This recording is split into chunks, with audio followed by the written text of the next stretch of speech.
We have the next session on the keys to agency revenue growth.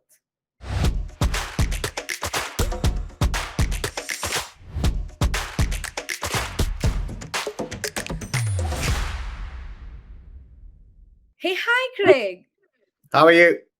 I'm doing good. How are you? Not too bad, thank you. Oh, awesome. We are so glad to have you over here.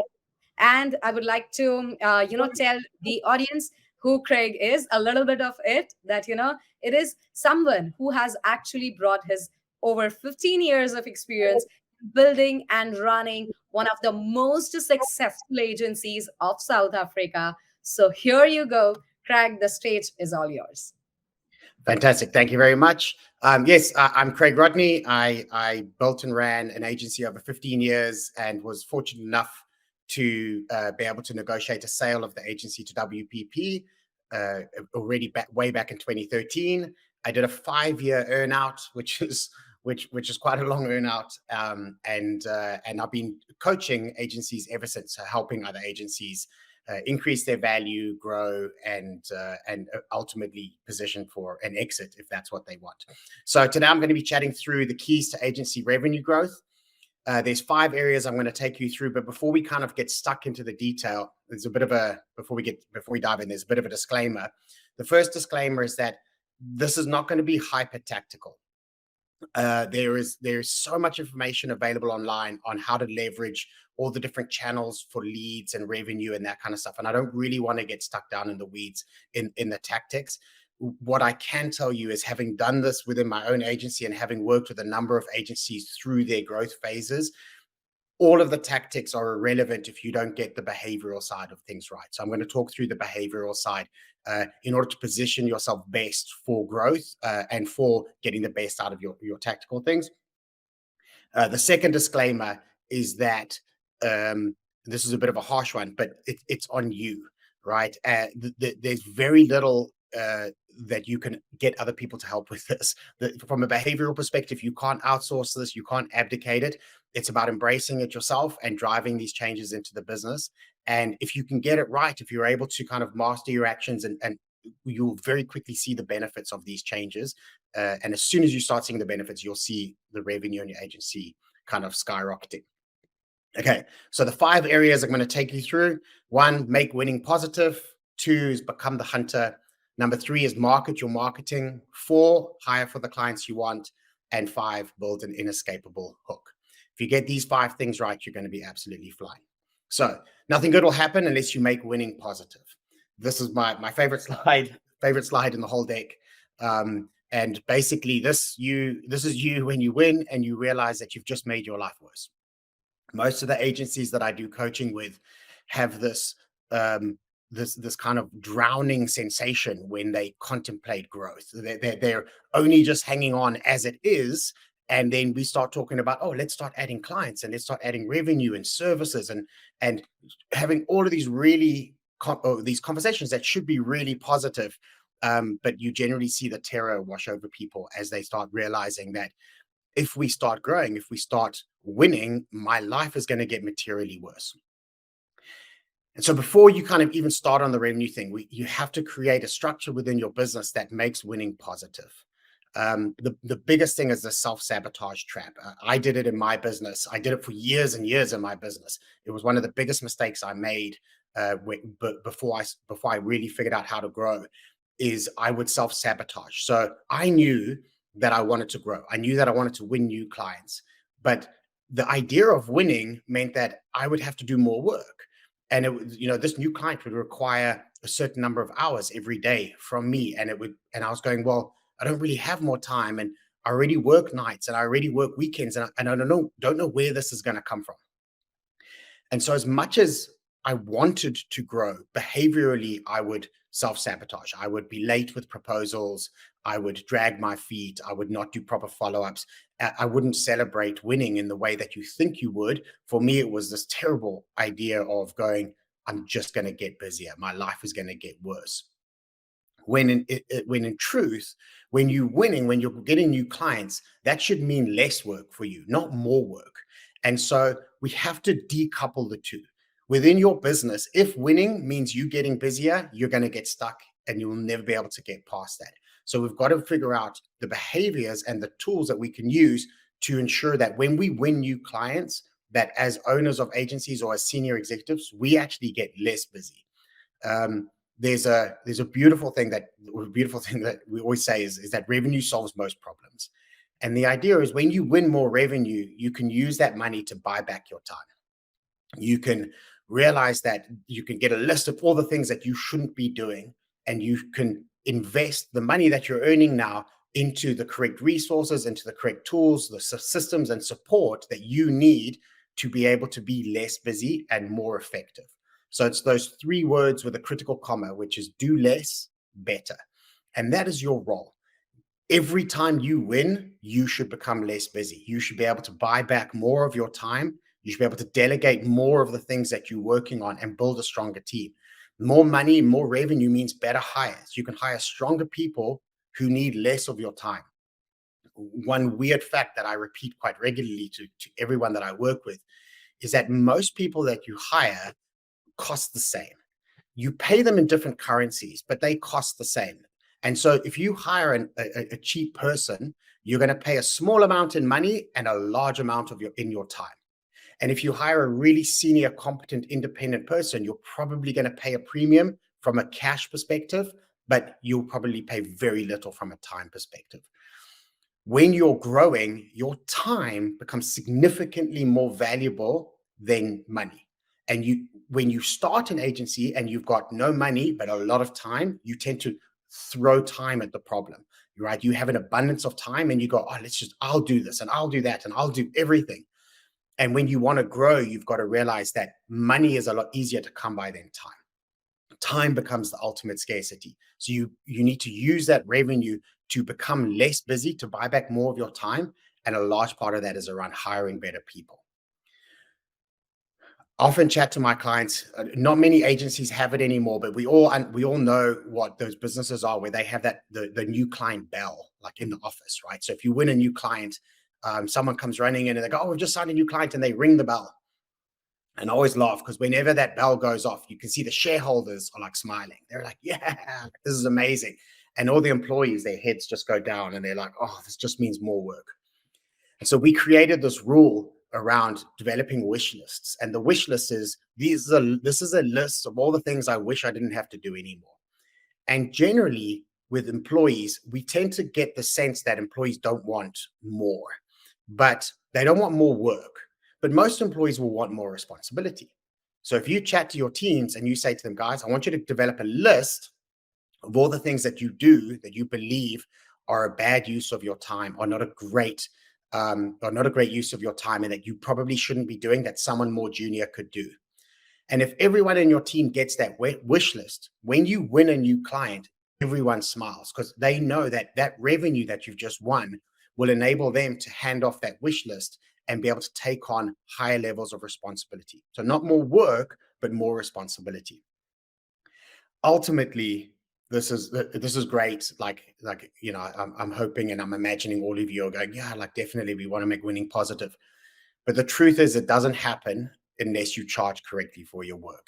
I'm going to fleet through this, but it's absolutely critical. If you're discounting your rates, and if you're overcommitting on the projects that you're winning, you're never going to be able to have enough revenue to do any of this.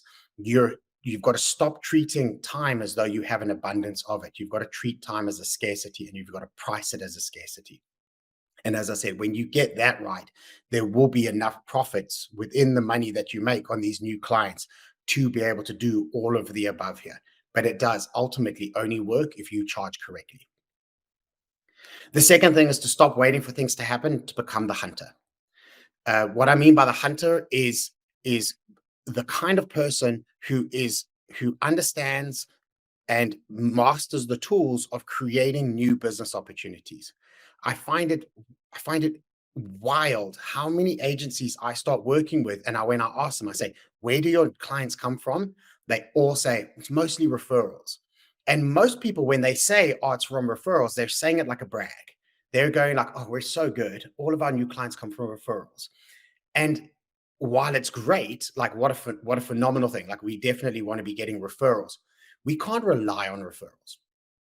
And we what we're doing is we are using the fact that our business grows organically through referrals to avoid mastering the skills that are required to be able to go out and secure new business ourselves, to be able to take control of the steps of creating leads, converting those leads into qualified leads, driving, making sure you're getting the meetings, getting through the proposals, and getting signatures at the end of the day. We have to be able to master that. If we can't master the skills and the tools required to drive our own revenue, it becomes really daunting when we believe that when we start contemplating investing in growth. And we have to invest in growth. If you want to grow, you have to invest. You have to be able to put money behind it. You have to be able to put your time behind it. And by putting your time, you have to be able to hire people to take away workload from you so you can focus on it. But every time you're going to consider, okay, let's make some key strategic hires here to be able to invest in our growth, you're going to doubt yourself if you don't have the skills to generate revenue. If you're investing on the hope that the clients will come. And the truth is that you can't build a business successfully on hope. You can't build a business successfully purely on accidental or kind of like soft referrals. If your business is referral based, brilliant, but then automate that, professionalize it, become absolutely brilliant at doing it. That way you'll understand when you are building out your referral marketing, when you're doing any of your marketing, you'll know what the likely return on effort is, how much revenue is available to you, and when. How long will it take you to land that? And if you know, okay, over the next 3 months, I know that I can win this much revenue, you can start investing specific amounts of money into the key hires that are going to take you to kind of get there. One of the coolest things around this is, and I always, when I talk about hunting, I talk about the kind of hunter-gatherer comparison. And, it's being gathering is passive, it's brilliant, but when times get tough, generally it's the hunters that are going to perform the best. But the last point here, where it says hunting requires being away from the village, is something that you have to embrace. I was very fortunate. I had a phenomenal business partner, a guy called Mike Stopford. And Mike and I, we kind of split our roles, and we always joked and we said, Mike's revenue and I'm profit. And that's how we kind of, we did it. And Mike was brilliant at creating opportunity and executing on that opportunity for new revenue. But the rule was, if he was at the office, that he wasn't doing his job. It was critical that Mike was not involved in any of the operational elements in the business, that he was not too deeply entrenched into any of the client work that we were doing. Absolutely had to keep all the client relationships going, but he didn't get entrenched into the work simply because his job was driving revenue. One of the challenges I want to give to every single one of you, and this is not about testing your arrogance or whatever, but it is about understanding your self-belief. And the challenge is this: if let's say I'm hoping that you kind of believe that I've got good credentials, but if I say to you, I'll come in and run your business, I'll take care of everything, you'll literally have nothing to worry about, but all I want you to do is focus on revenue. That's all you have to do. You don't have to come into the office, like everything is sorted. How long would it take you to double your revenue? And when we answer that honestly, without even being arrogant, it's quite a short period of time. Most of us would go, well, if I had all the time in the world to work on marketing and do my lead gens and do, speak at conferences and win awards and, do leads marketing and convert leads into opportunities and do proposals. And if all you had to do was focus on revenue and nothing else within the business, revenue wouldn't be a problem. Revenue becomes a problem when you are trying to generate revenue and do all the work and manage these teams and oversee everything. And you start to feel like, the foundations are starting to shake and you start to feel overwhelmed. So part of this process towards becoming a hunter, becoming the person who's absolutely in control of the revenue growth and hitting your targets, and I know that over the next 3 years, I will hit every one of my revenue targets. Almost all of that confidence will be linked to your ability to step away from the village and know that everything will be taken care of. The third point is, don't market your agency, you start marketing your marketing. This is often a contentious issue. I tend to be quite a quite a binary person. Like I believe in there's right ways and wrong ways. And brand marketing, which is what most of us believe in, this kind of like, oh, we've just got to get our name out there, and we need more people to know about us and hear about us. It's absolutely brilliant. I don't want to knock it, but it tends to be the domain of big brand agents, of big brands, of FMCG, where you want to be top of mind, etc. For most agencies, you want leads, right? You would much rather have the name, telephone number, and email address of someone who is interested in purchasing your services or products than have your name out in some place where you cannot connect that back into a potential lead. And so one of the biggest success points within my agency journey was recognizing that instead of simply putting out content and doing as much marketing and awareness as we could, we converted everything into leads. And I was very binary. I went, if it does not generate leads, we just don't do it. Like we're small. We don't have the resources to be able to prop up a massive awareness marketing engine. I want to hit my revenue targets. And in order to do that, I know I need a certain number of leads every single week and every single month in order to convert into specific revenue growth. And for most of us, you'd rather just have the leads. You'd rather just have the names and email addresses. And so from a marketing perspective, we need to recognize that we want to prioritize leads over brand awareness. We want to start creating, and this won't be very new to you guys because I know most of you are on top of this already. But we want to be creating opportunities for potential clients to self-identify. So instead of being out there just shouting and shouting and shouting, we want to give people the opportunity to go, yeah, I'm interested. I'll put my hand up. I'm quite interested in that. And they show their interest by registering for your webinars, downloading your ebooks, signing up for your seminars, completing your surveys, participating in your events, whatever it is.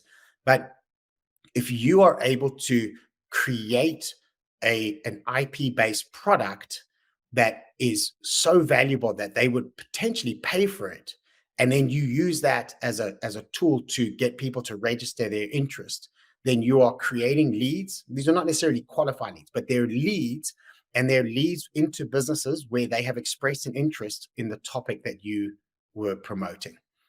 And then what happens is your marketing as an agency becomes marketing your lead capture products, the things that you're producing. And so instead of having your Twitter stream filled with random tweets about May the 4th and this and all that kind of stuff, right? Your feeds, your social feeds become drivers towards, hey, listen, guys, this is brilliant. This is interesting, but please go register. So it's all around converting into leads. And what we're trying to do is we're trying to convert leads into qualified leads. And this is absolutely critical. Leads are easy to come by. A qualified lead is difficult. And a qualified lead is the thing you're most likely to convert. And I always say qualified leads exhibit two specific criteria. The first criteria is that the prospect, that lead, they know who you are. They have at least have an idea of who you are. So if they've engaged with you, if they've watched a webinar, they've read an ebook, they've done some form of engagement, we can somewhat tick that box. We can go, well, they're aware of who we are. But the most important, which is the second one, which is they've expressed a need. Because it's really difficult to apply enough resources to try and sell to hundreds of people who probably don't want what you're trying to sell. Maybe they already have agencies. Maybe they're not interested. They don't have the time, etc. I would rather focus all of my energy on the leads that have put up their hand and gone, I'm quite interested in what you're saying. Quite interested in the services that you offer. I would love to hear more about this. Our conversion and our success rates on those will be so much higher. So everything we do has to be about creating leads and allowing those prospects to self-identify their interest. A very quick story back in my agency days when I was being very militant on this thing of, if it didn't create leads, I'm not going to do it.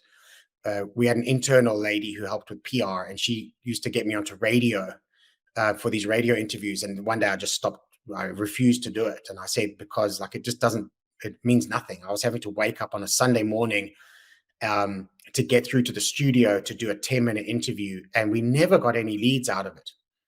And she almost resigned because I was turning down radio interviews, which to a PR person is a really high level outcome. And I was kind of throwing it away and going, it's useless, it's worthless. And the compromise, to her credit, she was phenomenal. The compromise is she convinced the radio station and the DJ interviewing me to both tweet the link to the ebook that I was going in to talk about. And so when I did the radio interview, these tweets went out and the content went out on their social, on the station's social platforms, going, if you're interested in the conversation that's happening in studio, you can download the ebook here. And suddenly we were getting a ton of downloads. And within those downloads, we had some very real opportunities that we could follow up on.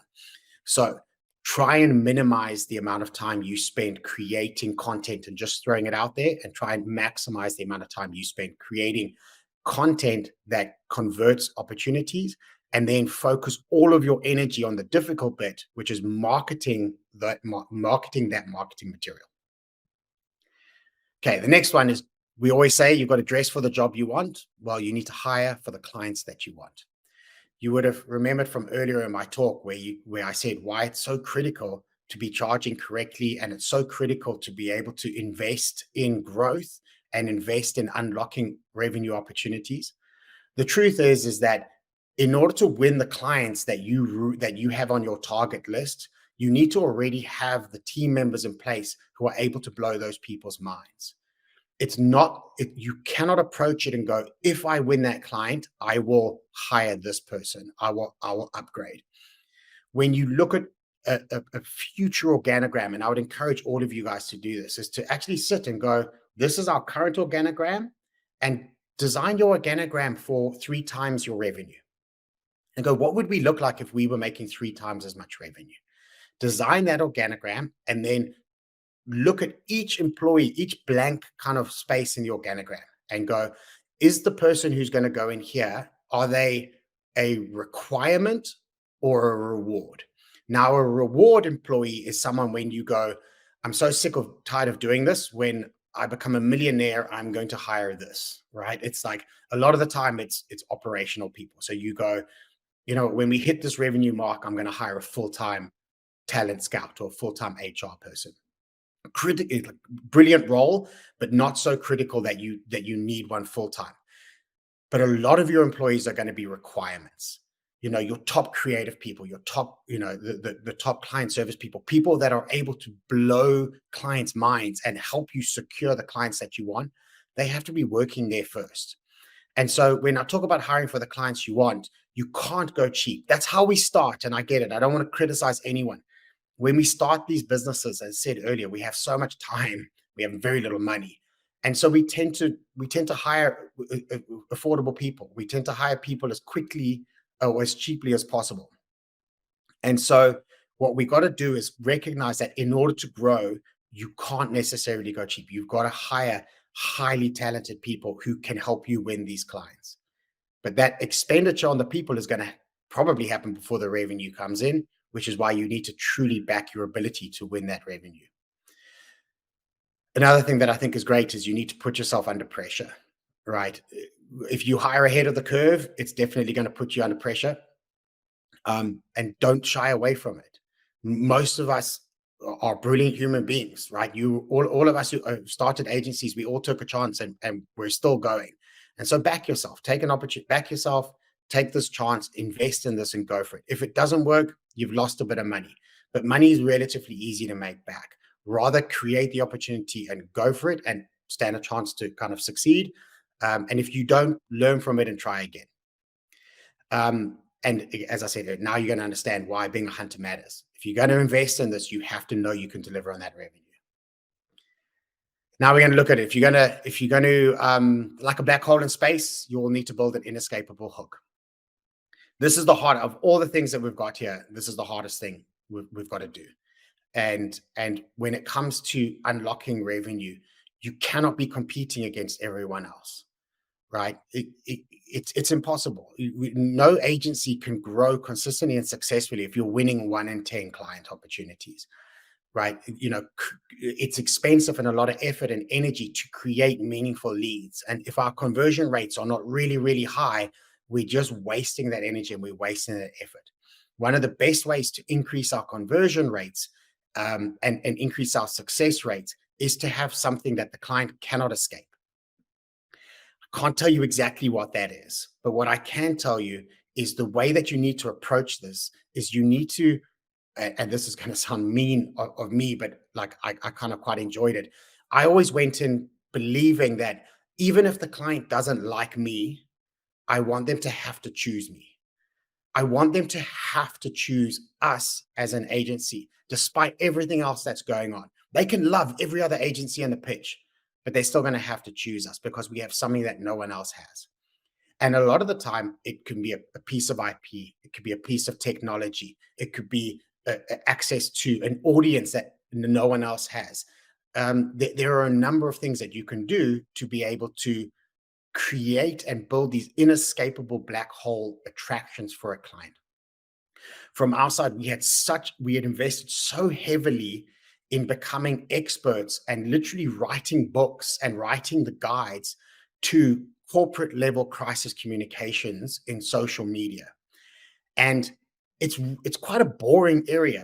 Almost every agency we were up against went in with these beautiful, creative, like pictures that they're so stunning. You want to lick the slides, like they would make you drool. And the clients would be drooling. The clients would be like, oh my God, this is amazing. It's so creative. But at a certain point, the CEO is going to turn around and go, yeah, but we need the agency that would absolutely have us covered if something goes wrong. We need the guys that have written the book on this, that have gone there, that have done that. And so any business that was like a financial services, a listed business, any business that was highly regulated, we almost certainly won without doing any creative pitch. We won because they couldn't not use us. And it's so critical to your revenue growth and the predictability of your revenue growth is to be able to build a hook that they cannot escape. I've worked with a number of agencies who, in their spare time, have created online magazines and built up these massive online audiences around specific topics. And then when they're out there pitching, they can say to the client, cool, you can use any other agency, but if you use us, your content would also go onto this platform. And then the client's like, wow, what a bonus. Like, that's so much extra.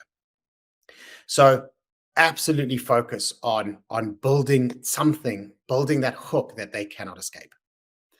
That's me, guys. Those are the 5. I really hope that you guys are able to kind of focus on those 5, get them done. If you can get those 5 behaviors right within your business, I promise you the revenue takes care of itself. You guys will be able to fly and you'll be able to maximize on all of the incredibly cool like PR and digital and lead gen tactics that you're going to go and deploy. But ultimately, please just know that as successful as you could be at doing all of that, if you're struggling here, if you're not getting these areas right, then you're most probably going to get frustrated and your growth will be stunted. Okay, so that's me. I know we're going to kind of do questions. If you guys want to catch me online, you can get me at agencytoexit.com or craigrodney.com is the page for my coaching. If any of you want to email me, I'm pretty good on my email, so you can email me on craig@craigrodney.com. Otherwise, it's Craig Rodney on pretty much every social network. I think I'm the only Craig Rodney around. That's it, guys. Thank you very much. Awesome. That was really amazing, Craig. We learned a lot of things like, when it comes to, say, putting ourselves out from the mundane task, having more people to work on them and, focus on what is required for us is something that, we most of the time, struggle with that. So, those examples and the process were really impressive that, at least I have made notes of that, how and what I can do to make sure that the agency runs smoothly even without me, right? So that was amazing. Okay, so we'll take a few questions. So we have from Diego. Can you provide some insights on how to generate high quality leads from low quality leads? Sure. This is probably not the answer that you're going to want, but low quality leads are low quality leads. All right. The truth is converting low quality into high quality is probably not a good use of your time. You should probably be targeting high quality leads from the onset. But quality is subjective, right? Like there's a lot of agencies out there that are unbelievably successful agencies doing work for what you would probably describe as a low quality lead. figured out a model and a billing structure and a way of working that allows them to make a lot of margin and produce a lot of good work on what you'd classify as a low quality lead. For me, I think if I can answer that by defining what I see as a high quality lead, and for me, a high quality lead is a person who's ready to act, who understands what it is that they're looking to buy, and someone who is comfortable expressing what their need is. If I'm working with if I'm conversing with leads and they're reluctant to articulate what it is that they're looking for, and if they're kind of quite guarded, um, for me, I'm either the wrong agency, or they're not ready to buy. Again, it goes back to this thing of going, we all have such limited time, like such limited time and you want to spend as much of your time on opportunities that have the highest chance of converting. And it's not to throw the rest away, but leave them in the cycle. Keep them on your newsletters, keep in contact with them every now and again. But you'll go mad trying to convince people to spend if they're not ready to spend. Like, it's just a very bad use of your time. Yeah, that's right. And even I guess qualification can also happen through their forms. Yeah, right. Lead forms, we can also put some qualification filters there. So that can save us a lot of hours that, okay, these are the people that we can straight away send to the newsletter, database. And these are the ones where we can put our effort in creating the proposals and all of those things. Hermione, I ran a survey years ago in my agency career. I ran a survey around crisis communication readiness. And we built a survey on Google Forms, very easy. We marketed our marketing. I went as hard as I could to get as many people to respond to the survey as possible. But we had some seriously like high level brands and companies in South Africa respond to the survey. But the questions were, do you have a crisis communication strategy? Yes or no? They go, no. You go, do you believe you should have one? They say yes. And then the next question, well, can I phone you about this? Yes. Like, if you can't convert that, you have a problem, right? And Right. but we got 200 people to respond to the survey. I only ever phoned 10, but I phoned the Amazing. 10 that self-identified, that answered the questions in a way that I knew they had the highest need and the highest propensity to act quickly. Right. No, this is brilliant. I mean, this can work. I mean, it is something that we have to just understand their pain points and put them and frame them in a way where we can, just they can quickly understand, and, they can also understand, okay, I'm in the need of the service. Yeah, get them to talk. Yeah. Whatever it is, you just keep quiet. It's fine. They know what you do, right? Give them the opportunity to talk, and they will tell you all of their problems and all of their pains. Yes. That's awesome. Amazing. So we'll take just one more question.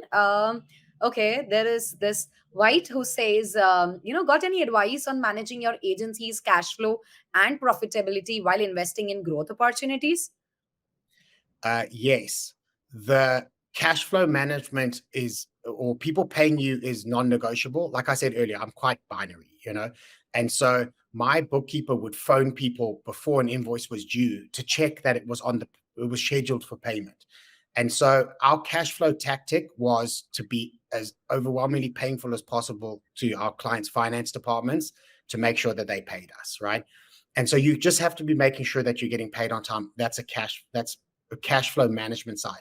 From an investing point of view, you have to look at the amount of money your agency is capable of making now, which is, let's call it, if you're a good agency, like 30% margin, and what the real number is versus how much money it is when you're making 30% at 3 or 4 times the revenue.